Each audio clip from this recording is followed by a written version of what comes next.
안녕하세요. 마이스톤 H입니다. 현재 시각은 2022년 12월 14일 수요일 오후 5시 11분입니다. 이제 연말이죠. 12월도 벌써 중순이 다 넘어가고 있고 2023년이 돌아오게 됩니다.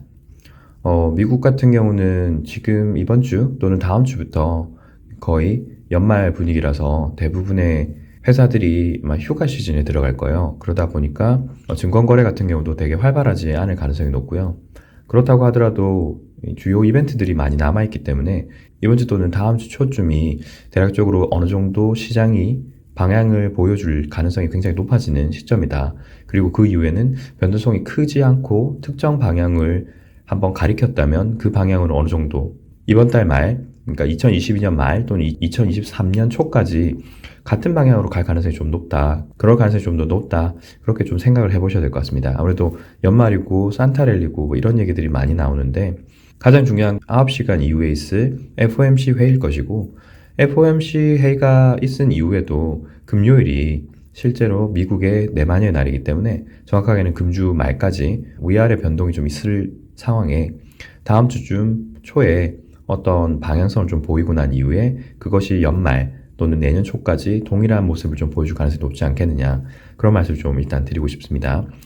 처음은 언제나처럼 장단기 금리차고요. 장단기 금리차는 이제 정말 끝을 보여주고 있는 것 같습니다. 마지막 부분을 일단 남겨두고 있는데요. 전체적으로 여기서 보여주는 파행 형태가 5파의 5파를 마지막으로 크게 연장하고 있다. 여기서 1파, 2파 이후에 이 부분이 3파다. 그래서 1파, 2파, 3파, 4파, 5파 해서 큰 파형으로 보자면 1파, 2파 이후에 3파, 4파, 5파.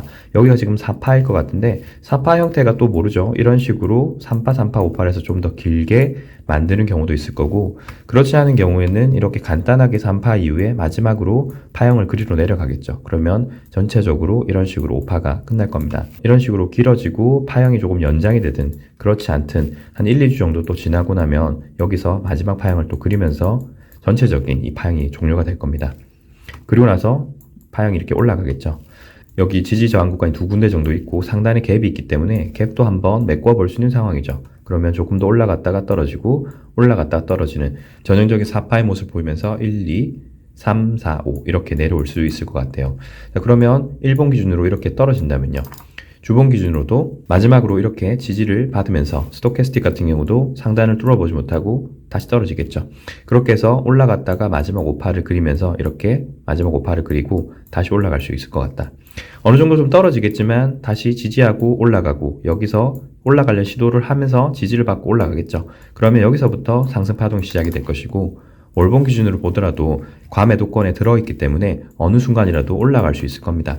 여기가 마지막 4파이기 때문에 아래 꼬리를 한 번 더 확인을 하고 올라가려는 시도를 하겠죠. 이미 과매도권에 들었기 때문에 이제는 올라갈 일만 남았다. 이 기간이 얼마가 될지는 모르겠지만 짧으면 몇 주, 길면 또 한 달 정도 이상의 시간이 걸리겠죠. 그리고 나서 이렇게 돌리려고 하는 시도를 보일 겁니다. 몇 번 설명은 드렸지만 이 둘 사이의 간극 차이기 때문에 이 두 지표들이 떨어지면서도 동시에 올라가면서도 이 둘 사이의 간극이 어떠냐에 따라서 상대적인 것이기 때문에 두 지표가 모두 올라가든 떨어지든 둘 사이에 순수하게 절대 지표로서의 간극만 이렇게 줄어드는 것을 보여주게 된다면 지표들이 이렇게 올라가겠죠. 몇 차례 말씀을 드리지만 10년물 금리가 이렇게 급격하게 올라간다. 그래서 장단기 금리차가 양의 영역권으로 간다 그러면 인플레이션의 영향이 훨씬 더 커진다. 여기서 주의하셔야 될 부분은 인플레이션의 영향이 훨씬 커질 수 있다라는 거예요. 비록 그것이 10년물과 2년물이 조금 떨어지는 상황임에도 그럴 수 있고 동시에 올라가는 상황임에도 그럴 수가 있습니다. 어떤 상황이든 상관이 없지만 확실한 것은 10년물이 2년물보다 훨씬 높은 수준이라는 거예요. 그것이 인플레이션이 어느 정도 부각이 될 수 있는 수준이다. 단기적으로 인플레이션 문제가 아니라 장기적인 문제가 될 수 있다. 저는 계속 지속적으로 그렇게 말씀을 드리고 있습니다. 2022년 마지막 FOMC가 9시간 정도가 나왔어요. 9시간 후에 FOMC가 진행이 될 텐데 현재 보이는 수준을 보게 되면 475에서 500bp가 거의 40%에서 50%대로 가장 확률이 높아졌습니다. 물가지표가 어제 발표되면서 상당히 생각보다 물가지표가 빨리 꺾일 수도 있겠구나라는 시장의 심리가 보이고 있는 거죠. 기존까지는 500에서 525가 가장 높았었는데 25bp가 좀 떨어졌어요. 그리고 현재 12월 14일 날 발표할 금리 수준은 50bp가 올라가는 것으로 되어 있고 그 이후에 25bp씩 두 번을 더 올린다. 그래도 여전히 총 합산 100bp, 1%가 더 올라가는 것으로 되어 있긴 합니다. 그리고 떨어지는 시점은 크게 바뀐 게 없어요. 7월달 전후로 해서 꺾일 것이다. 이렇게 보여주고 있습니다. 그리고 지속기간 같은 경우는 4개월 정도로 되어 있는데요. 누차례 말씀드렸지만 이렇게 올라가는 시점에도 경기가 좋지 않을 수 있어요. 항상 금리를 올린다는 것이 시장이 이미 과열권에 들어섰다는 얘기이기 때문에 그 시장이 과열권에 올라갔다는 것 자체가 이미 시장이 어느 정도 돈이 끝까지 돌았고 더 이상 돌 수 없는 상황, 부작용을 만든 상황이기 때문에 금리를 올려서 그 부작용을 줄이겠다는 거예요. 그 부작용이 뭐죠? 인플레이션입니다. 인플레이션 영향을 최대한 줄여보겠다라고 해서 이렇게 올리고 있는데 그 금리가 상승함으로 인해서 전반적으로 시장이 침체하게 되는 거죠. 테크주라고 할 수 있는 미래 성장 동력을 먹고 사는 그런 테크주가 나스닥이 주도했던 10년이 넘는 장세였어요. 그래서 이번 시장은 저희가 NDX를 보고 있는 거죠. 테크 100 주식을 보고 있는 거고요. 그 미래의 성장 동력이 될 수 있는 테크 100 주식들이 금리가 올라가면서 미래 성장성이 떨어지니까 NDX가 지속적으로 떨어지다가 어제 나왔던 물가지표가 조금 금리를 덜 올리거나 약하게 올릴 수 있고 상단이 조금 줄어들 수 있는 여지를 보이니까 시장이 반등을 했다는 겁니다. 그리고 그 지표가 여기서도 지금 보이고 있죠. 그렇게 올라가던 지표가 앞으로 100bp 약 1%만 더 올라가게 되면 정점에 이를 것 같은데 그것이 2023년 3월쯤으로 보이고 그렇게 4개월 정도만 더 유지를 하면 또다시 떨어진다는 거죠. 여기서 나오는 시나리오가 두 가지가 있다고 말씀드렸습니다. 첫 번째는 인플레이션이 정말 안정이 돼서 더 이상 금리를 올리지 않더라도 시장이 인플레이션을 잡을 수 있는 어떤 상황이 될 거다라는 것이고 두 번째는 금리를 도저히 버틸 수 없는 상황이다. 그런 상황일 때 금리를 낮출 수 있겠죠. 자, 그럼 어떤 경우가 지금 더 유리할까? 어떤 상황이 확실히 진행 가능할까? 저희는 지표를 계속적으로 확인해 볼 수밖에 없어요. 첫 번째 옵션이 될지 두 번째 옵션이 될지 어떻게 될지는 알 수가 없지만 현재까지 상황을 봤을 때는 후자 쪽이 조금 더 강하다는 거죠. 항상 이런 식으로 올렸다가 특정 기간만큼 유지를 하는데 거기서 대부분의 시장에 문제가 생기다 보니까 시장이 그렇게 경착륙을 하는 상황을 페드가 지켜보지 못하고 금리를 낮춰줬다는 거예요. 그런데 이건 어떻게 될지 지금 현재로서는 알 수 없습니다. 페드가 지속적으로 인플레이션이 문제다라고 얘기를 하고 있기 때문에 페드 와치들이 보여주고 있는 걸 페드가 정말 그렇게 할지 안 할지는 몰라요. 이렇게 떨어지는 지표가 과연 무엇이 될까? 저는 여전히 후자 쪽, 즉 금리 인상의 폭을 더 이상 시장이 감당하지 못한다. 전체적인 시장이 감당하지 못해서 시장이 침체하니까 금리를 좀 떨어뜨린다 정도로밖에 생각하지 않습니다. 지속적으로 그렇게 해왔고 이미 약한 고리들이 이런 문제들을 보여주고 있기 때문에 결국에는 피라미드, 금융사회 피라미드의 정점에 있는 미국이 그 마지막으로 영향을 받게 될 거다. 그것이 대략 23년 7월 달 전후로 영향을 보일 것이다. 그래서 이 주의가 미국 시점에서도 굉장히 큰 문제가 될 수 있을 것 같다. 우리는 벌써 이쯤에 오기 전까지도 큰 문제들을 발생시키고 있죠. 주가도 많이 떨어졌고 주택가격도 계속 하락 추세고 금리가 계속 올라간다고 하니까 유동성 부족으로 각국에서 많은 문제가 생기고 있습니다. 그래서 제가 이렇게 삼각형을 그렸던 정점에 있는 미국이, 기축통화인 미국이 7월 달쯤 되면 어떤 문제가 생길 수 있을 것 같다 라고 그렇게 말씀을 드리는 거예요. 그리고 나중에 파형에서도 다시 한번 말씀드리겠지만 이 기간 동안에 미국은 다시 하락, 상승, 하락을 해볼 수 있는 구간입니다. 충분히 이렇게 떨어질 수 있는 구간이 아직 많이 남았어요. 금리가 떨어진다, 전체적인 시장이 죽기 때문에 미국 시장도 떨어질 수밖에 없을 거다. 그렇게 보는 게 맞을 것 같습니다. 이렇게 시장이 이렇게 돌아가는 시점쯤 되면 제가 10년물과 2년물을 한 번 더 보여드릴게요. 지금은 이게 돌아가려고 하는 시그널이 전체적으로 떨어지면서 생길지 위로 올라가면서 생길지에 대해서 정확하게 가늠하기는 조금 힘든 상황입니다. 다음 보실 것은 코스피 200입니다. 코스피 200이 제가 여러 가지 상황을 봤을 때 굉장히 해석이 난해하다. 그렇게 몇 번을 말씀드렸는데요. 코스피 200 같은 경우는 이랬습니다. 여기서 나왔던 파형 자체가 이런 식으로 4파가 될지 혹은 이런 식으로 4파, 5파 이후에 여기서 떨어지는 시그널인지가 굉장히 불분명했어요. 왜 그런지를 오늘 또 한 번 더 보여드릴 건데요. 여기서 제가 지금 보고 있는 시그널은 여기까지가 4파, 그리고 마지막으로 5파를 한 번 더 올릴 수 있다. 그렇게 지금은 보고 있습니다. 일단 1시간 봉 기준으로 볼게요. 1시간 봉 기준으로 보게 되면 여기서 3파, 3파, 5파 해서 이렇게 큰 3파 하나, 그리고 여기서 3파, 그렇게 보자면 3파, 3파, 여기까지가 5파로 지금 보고 있는 거죠. 그래서 1, 2, 3, 4, 5 해서 전체적으로 이렇게 큰 N자형 3파를 만들고 저는 여기가 마지막 5파라고 보고 있는 거예요. 그래서 1, 2, 3, 4, 5 이런 식으로 해서 크게 올라가서 323 또는 325 그 상단, 이론상으로는 기존 고점인 325를 무조건 뚫고 올라가야 되는 상황입니다. 그런데 이 부분에서 해석이 굉장히 난해했다는 거죠. 여전히 지금도 난해하지 않느냐? 난해합니다. 난해한데 여기 보시게 되면 파형 자체가, 제가 보는 파형이 여기가 5파로 올라가는 것이 맞다면 여기가 1파 그리고 2파가 이렇게 조정이 된 이후에 크게 올라가야 돼요. 그런데 조정이 2파까지는 비슷하게 나왔습니다. 여기까지 1파가 올라간 이후에 조정, 1파가 올라간 이후에 조정. 그럼 여기서부터는 내일 장기적으로 지속적으로 과매수권에 들어야 돼요. 그런데 여기가 이렇게까지 크게 올라가려고 하면 오늘 페드에서 발표할 내용이 비둘기적이어야 돼요. 또는 비둘기적으로 시장이 해석할 만한 여지가 무엇이 있어야지만 이렇게 급상승을 해볼 수 있다는 겁니다. 여기 상단에 보시는 것처럼 갭이 있죠. 내려오다가 만든 갭이 있으니까 오늘 거기를 한번 테스트 해보고 지금 돌파를 하지 못했단 말이에요. 그리고 이렇게 여기서는 급격하게 떨어졌죠. 여기도 급격하게 올라갔습니다. 그리고 그 상단에 또 갭이 하나 있어요. 어찌 보면 여기 갭을 하나 돌파하면 이 중간에 있는 영역은 특별히 지지 저항 없이도 올라갈 수 있고 내려오면서 만든 갭이 있기 때문에 320 전후 여기까지는 올라갈 수 있는 가능성을 좀 더 열어둬야 된다. 그렇게 볼 수 있습니다. 그러면 대략적으로 2, 3% 정도가 올라갈 수 있는, 그리고 전형적으로 볼 수 있는 3파 형태, 5파에서 3파 형태 1, 2, 3, 4, 5 이런 식으로 해서 올라가 볼 수 있는 여지는 있다고 보여요. 자, 그리고 여기 지금 3파로 올라갈 수 있는 여지가 아직 남았다고 보는 것이 과매수권에 들지 않았고 스토캐스틱 같은 경우는 아직 과매수권에서 내려오지 않았죠. 그래서 조금 더 올라갈 여력이 있다라고 보고 파형 형태가 맞다면 1파, 2파 이후에 3파로 올라가는 것이 맞을 거다. 그러면 일본 기준으로도 현재 보시는 것처럼 스토캐스틱 같은 경우는 과매수권에서 상승하려고 하고 여기서 지지를 받으면 올라갈 수 있겠죠. 그리고 RSI 같은 경우도 과매도권까지 완전히 떨어지지 않았어요.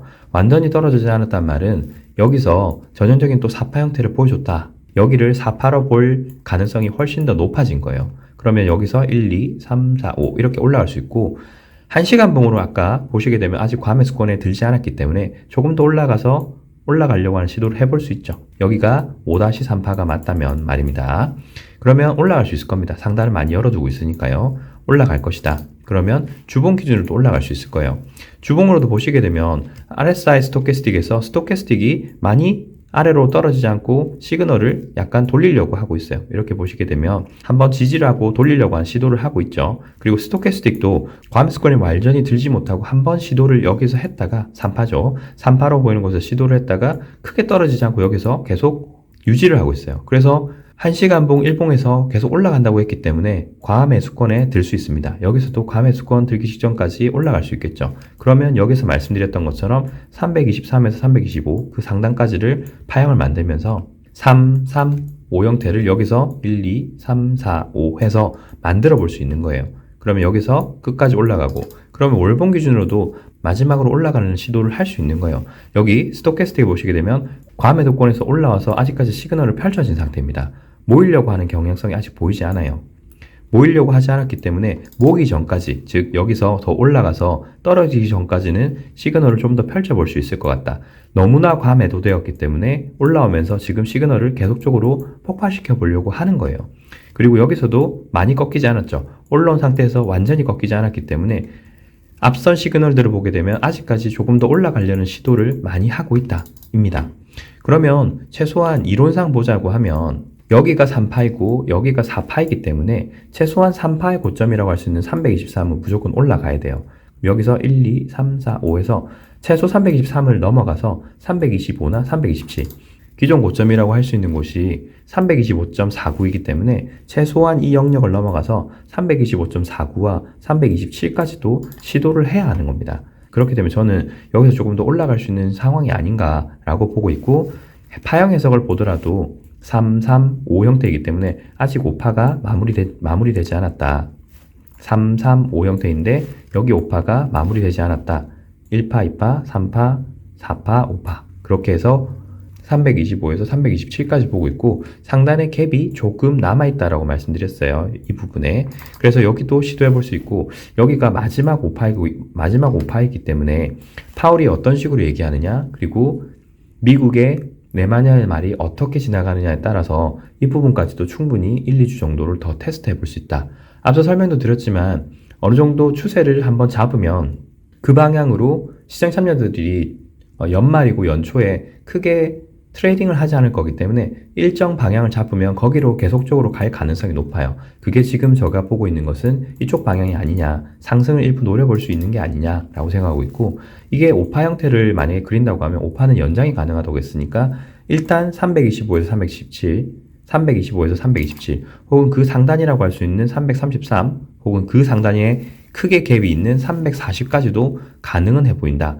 하지만 모를 일입니다. 항상 말씀드리지만 여기까지 올라가는 현재 318, 323, 327까지가 세 군데가 중요한 영역이 있기 때문에 여기를 올라가려는 시도를 한 이후에 그 상단을 한번 예측해 볼 수 있을 것 같아요.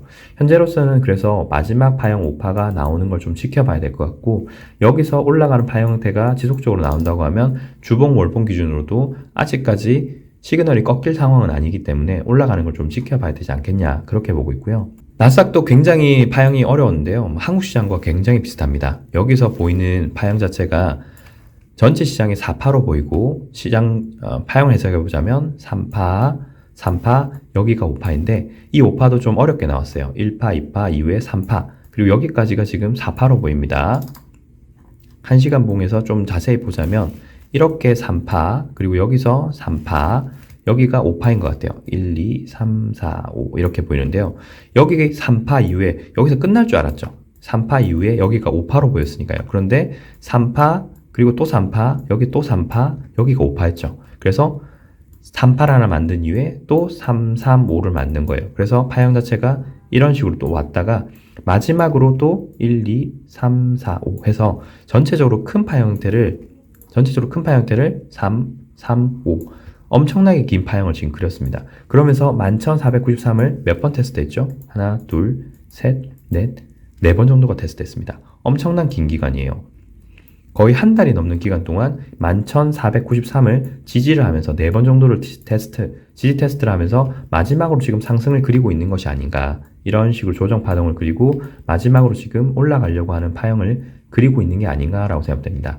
다만 이 부분이 조금 해석이 난해해요. 왜냐? 여기서부터 상승을 파동을 시작을 했다면 1, 2, 3, 4, 5일 텐데 아직 파형 자체로 보자면 1파의 고점을 4파가 훼손하지 않았기 때문에 오늘부터 다시 올라가기만 하면 1, 2, 3, 4, 5 해서 올라가는 건 문제가 없습니다. 올라가는 건 문제가 없는데 여기 파형 자체가 너무 어제 급격하게 올라갔다가 떨어져서 좀 신뢰도가 많이 떨어지는 구간이긴 해요. 물가지표가 발표되고 난 이후에 상당한 상승세를 보였단 말이죠. 실제로 올라갔던 건 여기서 여기까지 대략적으로 3% 가까이 올라갔는데요. 3% 넘게 올라갔다가 지금 다시 떨어져서 결국에는 하루 동안 3% 상승, 2% 반납을 해서 1% 상승으로 마감을 했어요. 여전히 여기서 매도 압력이 굉장히 강했구나. 그렇게 생각해 볼 수 있을 것 같습니다. 그리고 상단에 보이는 이 구간을 한번 테스트했구나 정도인데 여기서 나온 매도세가 실제인지 아닌지를 확인해 볼 수가 없어요. 다만 파형 자체가 그리는 모습은 아직까지 파형을 위배하진 않았습니다. 1파의 고점을 4파가 훼손하지 않았으니까요. 그리고 현재 보시는 것처럼 하락을 해서 일부 지지를 하면서 여기서 수많은 봉들을 또 만들었기 때문에 1시간 봉 기준을 보자면 이 파형이 맞다면 1파, 2파 이후에 3파, 4파, 5파예요. 그래서 올라가야 되는 파형이 맞거든요. 그리고 스토캐스틱 RSI를 보시게 되면 일단 지지하려고 했어요. 과매도권까지 들지 않고 지지하려고 했고 RSI도 일부 하락은 했지만 지지하려고 했기 때문에 상단으로 올라가 볼 수 있는 형태이긴 합니다. 혹은 여기서 1파, 2파 이후에 3파 그리고 이런 식으로 4파를 또 만들어 볼 수 있겠죠. 일단 그렇게 된다고 하더라도 일단 더 올라가야 되는 상황이라 올라간다고 해석을 하게 되면 1분 기준으로도 보시는 것처럼 과매도권 들기 직전까지 갔다가 시그널을 펼쳤고 RSI도 상단을 노려보고 있기 때문에 이 파형이 올라갈 수 있는 시그널로 일단은 해석을 해봐야 될 것 같습니다. 그러면 조정 이후에 상승 여기가 1, 2, 3, 4, 5 이렇게 해서 상단을 노려볼 수 있는 게 아닌가. 그리고 주봉으로 본다고 하더라도 아직까지 상승 추세죠. 상승 추세고 시그널이 겹쳐지지도 않았고 상단을 열어두고 있기 때문에 다시 올라갈 시도를 해볼 수 있다라고 해석이 가능할 것 같습니다. 그리고 월봉으로 보더라도 한국 시장과 굉장히 비슷하죠. 과매도권에 들었다가 상승을 지금 노려보고 있고 RSI도 바닥을 다지려고 하고 있어서 조금 더 올라갈 수 있는 상황이다. 그래서 아직까지는 좀 더 시그널이 반등해 볼 수 있는 시그널이다. 그리고 전체 파형을 보더라도 1파, 2파 이후에 3파, 4파 그리고 여기가 마지막 5파이다. 5파인데 1, 2, 3, 4, 5 이런 식으로 해서 아직 더 올라갔다가 떨어질 수 있는 시그널이 남았다. 그렇게 지금 보고 있는 거죠. 자, 그러면 일봉 기준으로 얼마만큼 더 올라갈 수 있을까를 먼저 봐야 될 것 같습니다. 첫 번째는 일단 가장 단순하게 이 파 형태가 마지막이 5파이기 때문에 이론상 3파의 고점을 넘겨야 돼요. 일단 3파의 고점부터 넘기고 난 이후에 시도를 해야 되니까 지금 3파의 고점을 볼 수 있는 게 12,000대네요. 12,000까지 올라간 이후에 그 위에 있는 상단 12,200, 12,289 상단을 좀 높여볼 수 있을 것 같고요. 5파가 현재까지는 얼마나 올라갈 수 있을지 정확하게는 알 수 없습니다. 다만 여기도 마찬가지로 한국과 같이 상단에 갭이 보여요. 12,400대에서 600대 사이가 갭이 보이는데 일단 이 구간을 먼저 테스트한 이후에 더 올라갈 수 있을지 여부를 확인을 해봐야 될 것 같다. 그렇게 좀 보입니다. 그리고 여러 가지 가능성을 봤을 때 이 구간이 만약에 올라간다고 하면 여기 위에 있는 상단의 갭까지도 올라갈 수 있는 시그널 가능은 하다고 생각됩니다. 다만 여기가 파형 자체가 좀 이상하게 나왔다고 말씀드렸잖아요. 1시간 본 기준으로 보게 되면 1파, 2파 이후에 3파, 4파, 5파라고 하기에는 굉장히 여기에 움직임이 부자연스럽다. 5파 내에서 3파라고 얘기하기에는 급격한 상승 이후에 급격한 하락이라서 3%대 상승한 이후에 2%를 지금 반납을 했기 때문에 굉장히 파형 형태가 이상하다. 뒤에 나오는 형태에 따라서 1파, 2파 이후에 여기가 연장 형태일 가능성도 배제할 수는 없을 것 같아요. 1파, 2파 이후에 1파, 2파, 3파, 4파, 5파에서 크게 올라가는 경우도 가능할 것 같다. 앞서 설명도 드렸지만 그렇게 되려고 하면 FOMC에서 비둘기파적인 어떤 코멘트가 나오거나 비둘기파적으로 해석할 만한 어떤 게 나와야 돼요. 그렇게 되지 않는다면 한국 시장도 미국 시장도 여기서 파 형태가 그렇게 나오지 않을 겁니다. 혹은 나온다고 하더라도 여기서 나올 수 있는 파형이 조정 형태가 이런 식으로 지금 나오는 거겠죠.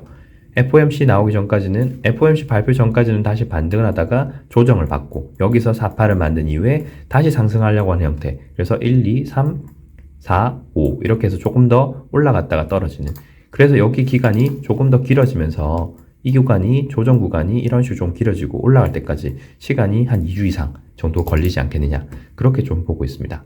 오늘도 대략적인 상황을 좀 말씀을 드렸는데 시장이 아직까지 좀 여전히 FOMC라든지 미국의 만기주를 좀 고려를 해서 저희가 생각하는 파형처럼 깔끔하게 안 나올 가능성이 더 높습니다. 그래서 이런 경우에는 전체적인 큰 시그널을 보고 베팅을 하는 건 맞지만 위험한 베팅은 되도록 하지 마시고 FOMC와 금주 말까지 진행 상황을 보면서 말씀을 드릴 수 있도록 하겠습니다.